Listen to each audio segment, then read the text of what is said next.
আসসালামু আলাইকুম। এগুলো হচ্ছে তুর্কি ব্লাড লাইনের স্প্লাশ উইন্ডোট। এখানে একটা মেল একটা ফিমেল, একদম সুস্থ সবল, ইনশাল্লাহ খুব ভালো দেখতে।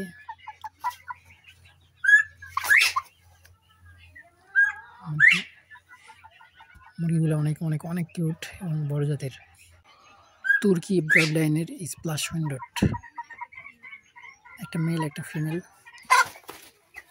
বাচ্চা দুটো একদম সুস্থ সবল।